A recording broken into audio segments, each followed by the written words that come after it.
Have you ever talked yourself out of something before you even tried it? Yeah. Before one person said no? Before one door closed? Before anything actually happened? You already decided it wasn't going to work. You already decided you weren't enough. You already decided rejection was coming. I have lived that. And today I want to talk about where that story comes from and why it has been lying to you this whole time. Welcome to the Midweek Level Up. I'm your host, T. Jane. So I want you to think about the story you've been telling yourself the longest.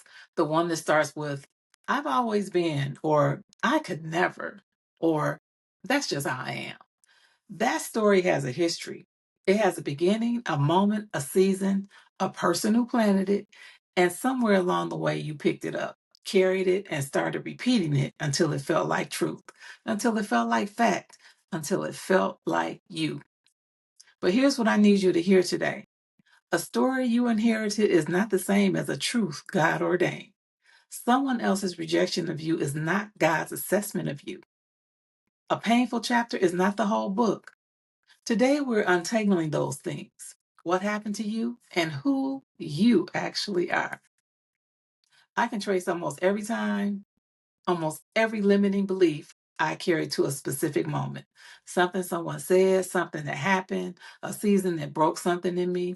For a long time, I thought those moments defined me. What I know now is they informed me.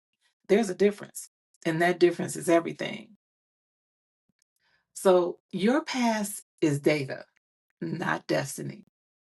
Every experience you've had, every failure, every bad decision, every hard season, every relationship that didn't work, every dream that didn't unfold the way you planned, that's information. It tells you what happened. It tells you what you survived. It tells you what you learned. What it does not tell you is what's possible from here. And what it does not tell you is how your story ends. Isaiah 43:18 and 19 says, forget the former things, do not dwell on the past. See, I am doing a new thing. God is always doing a new thing. Always. The question is whether you're so busy looking backwards, replaying the rejection, rehearsing failure, reliving the loss, that you can't see what's forming right in front of you. So I'm going to be honest with you about something. When I decided to open my boutique 5 years ago, I almost didn't. Not because the idea wasn't right, not because the timing wasn't right, because I was convinced I was going to be rejected, that people weren't going to show up, that nobody was going to care. That story, that rejection was coming, almost kept me from something that turned out to be the complete opposite of what I feared. And then when I started this podcast, same story, same fear, same devil telling me, girl, nobody's going to watch that show. And again, the response was the complete opposite of what that old devil predicted. At some point, I had to ask myself, if this story has been wrong every single time, why do I keep believing it? Why do I keep letting past pain predict my future? Why do I keep trying to believe a lie? The story you repeat becomes the cage you live in. We don't just remember our past, we rehearse it. Every time you say, I'm not good enough, or I'll always get rejected, or this never works out for me, you're not describing yourself, you're programming yourself. Your brain literally builds neutral pathways around the thoughts you repeat the most. Repetition makes things feel like truth, but feelings are not facts, honey, and a repeated story is not evidence. Proverbs 18 and 21 tells us the tongue has the power of life and death. That applies to the things you say about yourself just as much as the things you say about others. Every time you rehearse the old story, I'm not the kind of person who succeeds at this. You are literally speaking death over your own potential. What are you speaking over yourself every single day? The moment I realized I was the one keeping that story alive, that nobody was forcing me to repeat it, that I was choosing to believe a narrative that had already been proven wrong, and that I needed to shut up, everything changed. Because what I created, I could also end. The narrative was mine, and I could rewrite it, and that's just so powerful. Identity is a decision, not an inheritance. 2 Corinthians 5:17 says, if anyone is in Christ, they are a new creation. The old is gone, the new is here. That's not poetic language. That's not a nice thought for a Sunday morning. That is the truth and a declaration about who you actually are. You are not the sum of what was done to you. You are not the product of your worst decisions. You are not the chapter that hurt the most. You are a new creation right now, today, with full access to a different story.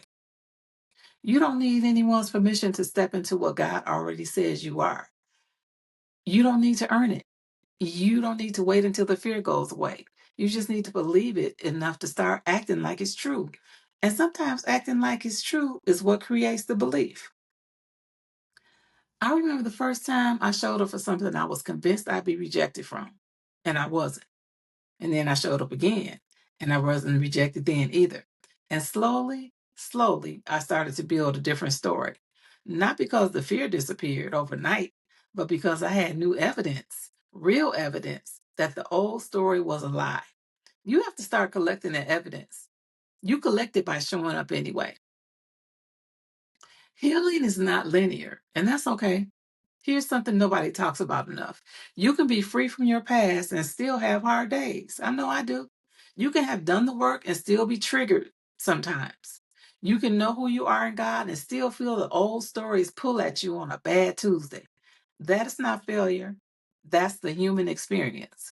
Philippians 1:6 says, he who began a good work in you will carry it on to completion. God is not done with us. The healing process is not a straight line. It spirals. You'll revisit things at deeper levels as you grow. You'll find layers you didn't know were there. That's not regression, that's refinement. The goal is not perfection. The goal is faster recovery, getting back to the truth faster each time the old story tries to pull you back. You know what I'm saying? I still have days when that old rejection story tries to resurface. When I'm about to step into something new, that familiar voice from the enemy shows up. Who do you think you are? Nobody's going to receive this. You're going to be rejected. The difference now is I recognize it faster. I know it's the old story, not the truth, and I know what to do with it. That's the growth. Not that the voice disappears, but that you stop letting it make your decisions. So I want to kind of pause here and say something that I think is really important. Some of the stories we carry about ourselves, the one that whisper, you'll be rejected, you're not enough, this won't work. Those stories didn't come from nowhere. They ain't fall out the sky. They came from real experiences, real pain, real people who actually did reject you, dismiss you, overlooked you, or told you that you weren't enough. And I don't want to minimize that because that pain was real. I felt it. I know it was real. Those experiences happened and they shaped me and you in ways that make complete sense at the time. Of course, you build a wall after being hurt. Of course, you stopped trying after being rejected. Of course, we made ourselves smaller after being told we were too much. Those were survival responses. They protected you. But here's what I want you to consider. You are no longer in that season. The people who said those things, what are they? Are they in this room? The circumstances that created that pain are not your current reality. And the protective story you built then, the one that says rejection is always coming, that's your desire, that your desires will be punished. That playing small is safer than dreaming big. That story is no longer protecting you.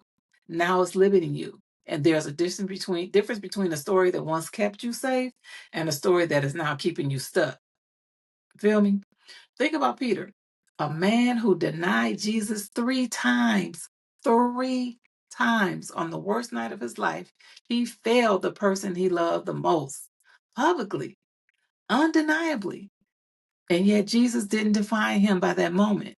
He didn't call him Peter the denier. He called him the rock. He called him the foundation of the church. He saw past the worst chapter to the full story God was writing. That's who God is. He is not scanning your past looking for reasons to disqualify you. He is looking at your future, the full story he is writing, and calling out who he already knows you're capable of becoming.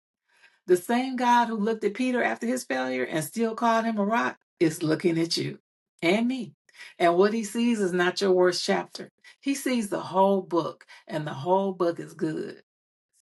God has never once looked at me through the lens of my worst moments or my deepest fears.